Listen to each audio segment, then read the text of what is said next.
गलत फैसले लेकर कुछ ग्रहण करने की शक्ति जीव रखता है।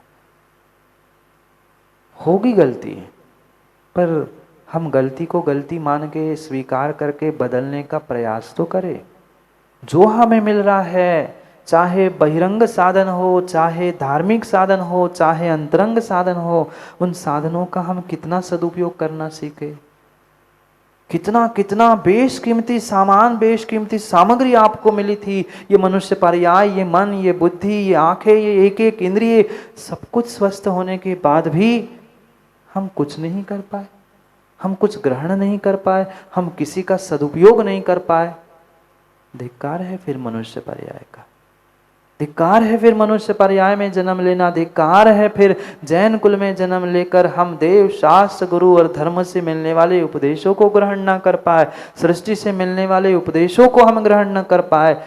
सृष्टि, हर इंसान सब कुछ लुटा रहा है, पर मैं अपनी कैपेसिटी, अपनी शक्ति बढ़ाने का प्रयास तो करूं। कैसे मैं उसे ग्रहण कर सकता हूं? जो मुझे अपॉर्चुनिटीज मिल रही है, जो मुझे मौके मिल रहे हैं, मैं कुछ कैसे उसे कैश करूं, कैसे मुझ उसको प्राप्त करूं? जीव समझ नहीं पा रहा है, जीव समझ नहीं पा रहा है। और ये पुनः पुनः पुनः पुनः ध्यान रखना, मौका बार बार नहीं आता नीरज जी। मौका बार बार तुम्हारे दरवाजे पर दस्तक देने के लिए नहीं पहुंचेगा। एक बार मौका मिल गया है, ऐसा काम कर लो कि पुनः दूसरे मौके का हमें मौका देखना ही ना पड़े, हम अपना काम करके निकल जाए। मिला सब कुछ, पिछले पुण्य के उदय से हमें सब कुछ सब कुछ सब कुछ बहुत सहजता से मिला, पर कितना सदुपयोग कर पाए, कितना सदुपयोग कर पाए। एक छोटी सी घटना मुझे पुनः पुनः याद आती, कई बार मैं सुना चुका हूँ पर पुनः सुनाने की इच्छा हो रही है। एक राजा था, अब राजा की तो ऐशो आराम की जिंदगी, उसको मात्र खाना पीना, भोग भोगना, सिंहासन पर बैठना, ये रानी, ये दरबार, ये महल, इसके अलावा उसने कभी कुछ देखा ही नहीं। बहुत संपत्ति थी, पर संपत्ति में क्या क्या था? बैल, घोड़े, हाथी, गाय, भैंस, सब कुछ था। राजा था, क्या कमी थी?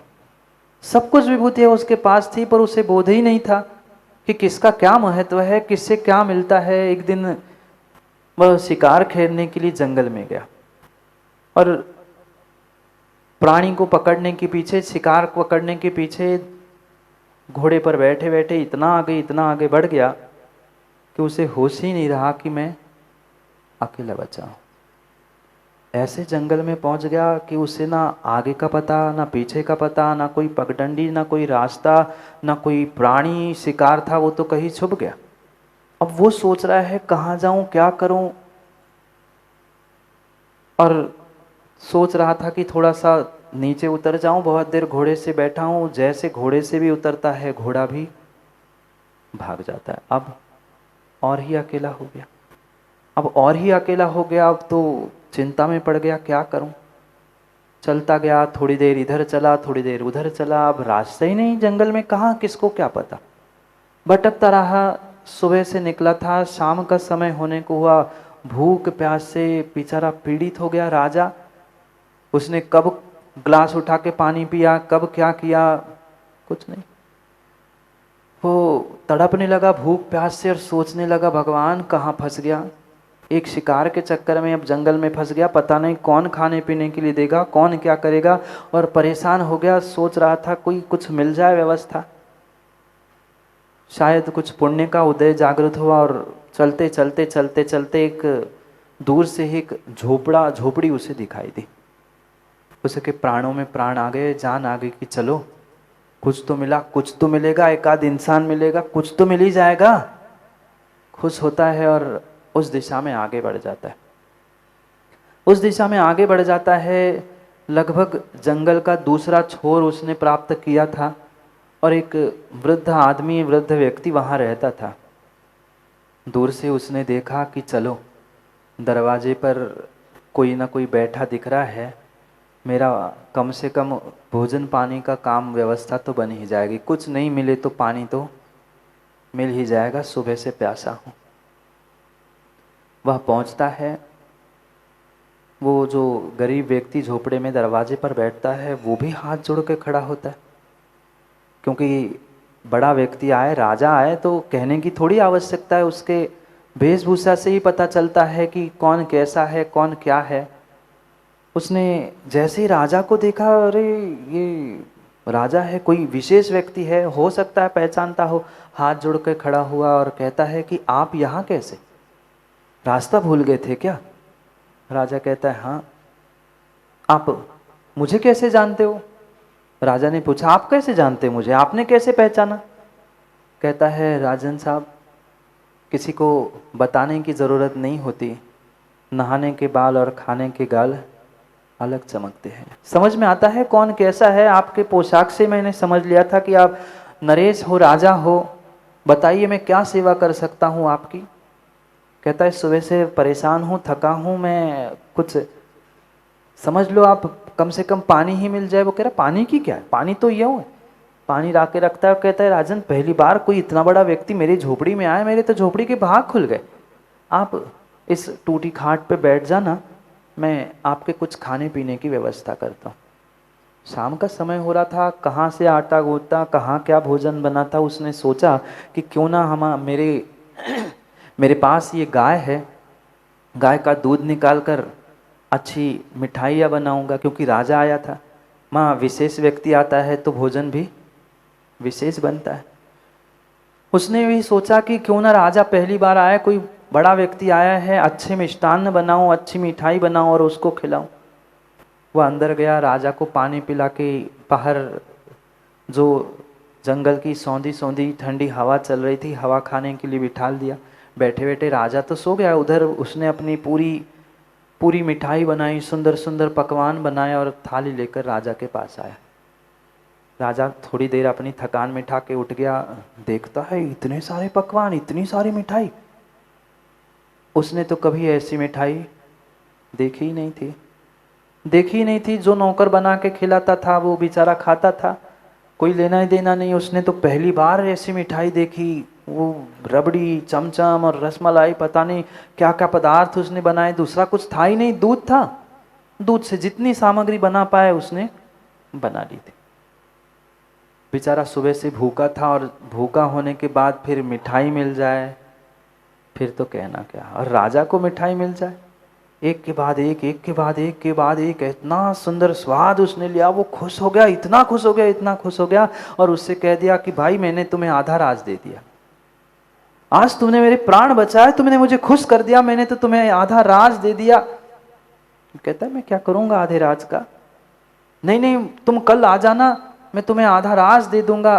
कहता है राजन मुझे आधे राज से कोई मतलब नहीं है, आप कुछ देना चाहते हो तो देखते हैं, कल आऊंगा, पर मुझे आधे रात से कोई प्रयोजन नहीं है।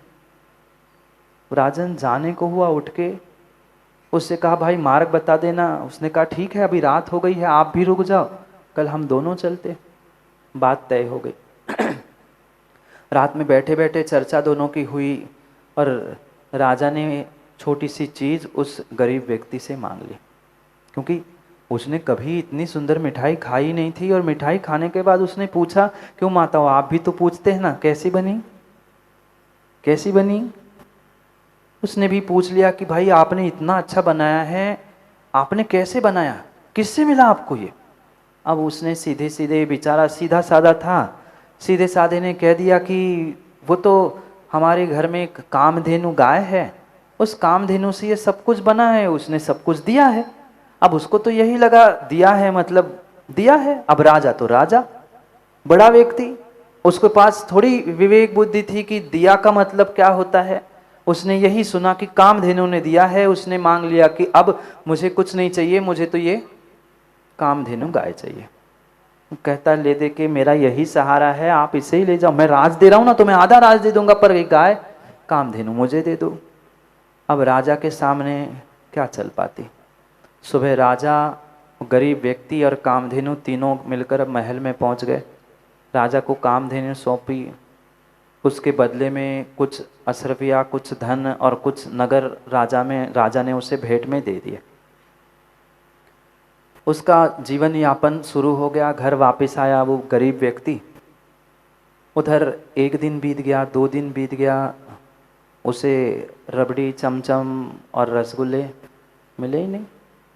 प्रतिदिन जाता, गाय से हाथ जोड़ता और कहता, गाय माँ, हे कामधेनु माँ, आप बड़ी महान हो, आप बड़ी प्रसिद्ध हो, आप बहुत सुंदर व्यंजन बनाना जानती हो, देना जानती हो, मेरे लिए भी कुछ मिठाई दे दे। और उसके सामने जाकर कोपर परात, बड़ी थाली सामने रखता है। अब उसे समझ में आया कि मुंह से तो देता नहीं है कोई, मुंह तो लेने के लिए होता है। उसने विचार किया, ये क्यों नहीं दे रही है। पहले तो प्रेम से पुचकार के उसे समझाने का प्रयास किया। उसे भी समझ में आया कि मुंह से तो दिया नहीं जाता। एक ही बात उसे पता थी, निकला कहाँ से जाता है, पीछे से निकलता है। वो बड़ी कोपर थाली लेकर उसने कामधेनु को पीछे रख दी। समझना, तरीका ना जानने के कारण से हंसराज जी क्या हो जाता है, व्यक्ति कामधेनु का भी कैसा उपयोग कर लेता है। बड़ी सी कोपर उसके पीछे रख दी। अब वो मन्नतें मांग रहा है, हे माँ कुछ दे दे, कुछ दे दे, मैं मीठा खाना चाहता हूँ, मैं मिठाई खाना चाहता हूँ, इतनी अच्छे तुमने चमचम दी थी, ये दिया था। अब वो गौ माँ सुन रही है। अब 1 घंटा, 2 घंटा, 2 दिन, 4 दिन उसने नहीं सुना। राजा तो राजा दिमाग का वैसे ही खिसका था। उसने कहा, 2, 4, 8 दिन से मैं परेशान हो रही, दे नहीं रही, मान नहीं रही, प्रेम की बात समझ में नहीं आती। ले आता है लाठी, दे मारता है। और जैसे ही लाठी से मारता है, वह घबरा के बेचारी जो पीछे लगी हुई थाल थी ना, क्या किया, पीछे में लगी थाल थी, उसने गोबर कर दिया। जैसे ही गाय ने गोबर कर दिया, वो खुश हो गया। देखो, लातों के भूत बातों से नहीं मानते, मैं प्रेम से कह रहा था, दे नहीं रही थी, अब कैसे दे दिया। और बढ़िया उस गोबर को चांदी के कटोरे में सोने की चम्मच से खाने का प्रयास करता, और 1 चम्मच मुख में डालता है, और पुनः थूक थू थू थू करते हुए भागता है, पुनः लाठी से मारता है, पुनः लघु शंका करे, पुनः गोबर गिरा है। कहता, नहीं मुझे चमचम चाहिए, मुझे वो चाहिए। पीट पीट के उस कामधेनु को परेशान कर दिया। और कहता है कि जा उस व्यक्ति को बुला ला, उसने मुझे ठग लिया। अब ठगने वाला कौन था पीके जैन साहब? दूसरा किसी को कोई नहीं ठगता। व्यक्ति यही सोचता है मैं दूसरे को ठग रहा हूं, दूसरे ने मुझे ठगा। नहीं, उसे तरीका ही नहीं पता था। उसने कहा, नहीं उस व्यक्ति को बुला लाओ, उसने मुझे ठगा है, इतने पैसे, इतना धन, इतना गांव, सब कुछ मैंने दिया। और उसने झूठ बोला, ये गाय, ये कामधेनु सब कुछ देती, कहां कुछ दे रही, कुछ भी तो नहीं दिया। देने का तरीका हो, ग्रहण करने का तरीका हो, तो नीरज भाई तुम कुछ ग्रहण कर पाओ। तरीका ही नहीं पता, कैसे किससे क्या लिया जाता है। लुटाने वाला तो सब लुटाता है। माँ गाय वही है, दूध भी वही गाय देती है, गोबर भी वही देती है, मूत्र भी वही देती है। निकालने का तरीका तो हो। वो व्यक्ति को बुलाया जाता है, सामने खड़ा किया जाता है, पूरी सभा लगी है, और उसका अपमान किया जा रहा है कि तुम्हें अक्ल नहीं, तुमने मुझे छल लिया, मैं तुम्हारे साथ ऐसा करूंगा, खूब सुनाई। अब उसे भी समझ में नहीं आई बात क्या है, बात का बतंगड़ क्यों बनाया जा रहा है, बात क्या है। मैंने तो गाय मांगी, गाय दे दी। उसने पता किया कि राजन आपने क्या किया। उसने सब अपना वृत्तांत बताया, मैंने थाली रखी, ये किया, खूब मारा। उसने राजा के हाथ जोड़े, राजन आप अपने पैसे, अपना गांव, अपना धन सब वापस ले लो, पर मेरी गाय मुझे वापस दे दो। कह रहे क्यों, मुझे तो मिठाई खानी है, उससे तुम कह के देख लेना मिठाई दे दे। राजन, मिठाई मांगने से नहीं मिलती, मिठाई मांगने से नहीं मिलती, और गाय से, कामधेनु से तो कभी मांगने से नहीं मिलती। उससे दूध निकालना पड़ता है, स्वयं मेहनत करनी पड़ती है, तब उस दूध से कुछ मिठाई बनती है। आपने अच्छी मिली हुई गाय को पीट पीट के उसे दुबला अलग कर दिया, उसको परेशान अलग कर दिया, और खाया क्या, गोबर खाया। जो गाय दूध देके चमचम, रबड़ी और नाना प्रकार की मिठाई बना सकती है, दे सकती है, बेचारा तरीका ना जानने के कारण, सोच छोटी होने के कारण पीट पीट के प्राप्त करना कुछ चाहता था, पर मिला क्या हाथ में, गोबर। जीवन के साथ भी ऐसा ही हुआ है रोहित भाई, जीवन के साथ भी ऐसा ही हुआ है। कामधेनु जैसे साधन हमें मिले, हम चाहते तो दूध निकाल कर उससे मीठे मीठे पकवान बनाकर खा सकते थे, पर क्या करें, हमें तरीका ही नहीं पता था, हमारी दृष्टि ही सही नहीं थी। इस कारण से उस कामधेनु गाय से भी राजा ने क्या किया, गोबर ही निकाला और गोबर ही खाने का प्रयास किया। ऐसे ही हमें बहुत कुछ जीवन में मिलता रहा, बहुत कुछ मिलता रहा, सहजता से मिलता रहा, पर कितना कितना उसका सदुपयोग करना हम जान पाए, नहीं जान पाए, नहीं जान पाए, नहीं जान पाए। जो हमें बहुत कुछ मिलना था, बहुत कुछ मिलना था, पर छोटी सोच के कारण उतना ही संकुचित होके फिर गोबर खाया और फिर बुराई किसकी की, बुराई किसकी की रितेश भाई, कामधेनु खराब है, कामधेनु खराब है, कामधेनु खराब है। कामधेनु खराब नहीं थी ज्ञानी, तुम्हें अकल नहीं थी कामधेनु से दूध कैसे निकाला जाता था। गोबर भी देती है, गोबर खाने की वस्तु नहीं है, दूध निकालने की कला तुम्हें नहीं आती है। अब कामधेनु को कोसने से क्या होगा, दूसरों को कोसने से काम नहीं होगा, तरीका हमें सीखना होगा, तरीका हमें सीखना होगा। कहाँ से दूध निकलता है, कहाँ से गोबर निकलता है, इसका भेद ही नहीं जानते हो, उसका कहाँ कैसा उपयोग किया जाता है यही नहीं जानते हो, तो क्या मतलब है। क्या ऐसा नहीं हुआ, एक नहीं, दो नहीं, सैकड़ों मौके हमें मिले, सैकड़ों मौके हमें मिले, पर क्या करे जागे जी, व्यक्ति समझ ही नहीं पा रहा कामधेनु की कीमत क्या है, कामधेनु से दूध कैसे निकाला जाता है, उससे क्या मिलता है, क्या उपदेश लेना है, ये तो हम भूल ही गए। गोबर लेकर बैठ गए, गोबर खाया और फिर थू थू करते हुए कामधेनु को ही दोष लगाए। गलती कामधेनु की नहीं थी, गलती कामधेनु की नहीं थी, वो तो अपना सर्वस्व लुटाने के लिए तैयार थी, वो तो पूरा दूध देने के लिए तैयार थी। पर क्या करे रज्जू भाई, तुम्हें दूध ही निकालना नहीं आता था, अब गोबर खाते हुए थू थू करते रहो, क्या मतलब है। दूध निकालना सीख लो। ए गाय को ले मत आना कल, नहीं तो कल गाय को ले आएंगे पाटनी जी, महाराज ने कहा था हम तो आज्ञाकारी शिष्य, कल ले आएंगे दूध। और महाराज आप बताओ, ये तो दृष्टांत है, कहानी है, कथा है, हम दृष्टांत को समझे, हम दृष्टांत को समझे। हमें देव शास्त्र गुरु धर्म सब कुछ मिला, पल पल हमें उपदेश मिल रहा है, पर उस पल पल मिलने वाले उपदेश से उस हम कितना ग्रहण कर पा रहे हैं, उपदेश ग्रहण करने की कितनी शक्ति है। जो साधु लुटा रहे हैं, जो साधु उपदेश दे रहे हैं, जैसे प्रकृति दे रही है ऐसे ही बिना मांगे साधु उपदेश दे रहा है, हम कितना ग्रहण कर पा रहे हैं। 12 नंबर के श्लोक को पढ़ना जागे जी, साधु के उपदेश की ही बात कह रहे हैं। कहीं बाहर का एक शब्द एक अक्षर नहीं, जो आगम में लिखा है मात्र वही हमें पढ़ना है। अब नियोग ऐसे बने तो हम क्या करें। साधु उपदेश कैसा होता है, साधु का उपदेश क्यों देता है साधु उपदेश, कोई स्वार्थ की भावना नहीं, कोई स्वार्थ की भावना नहीं। जैसे प्रकृति की एक एक वस्तु आपके लिए सब कुछ लुटाने के लिए बिना मांगे तैयार होती है, साधु भी आपके लिए सर्वस्व लुटाने के लिए तैयार होता है। पर क्या करे, राजा को जैसे कामधेनु से दूध निकालने का तरीका अकल नहीं थी, यही स्थिति हुई।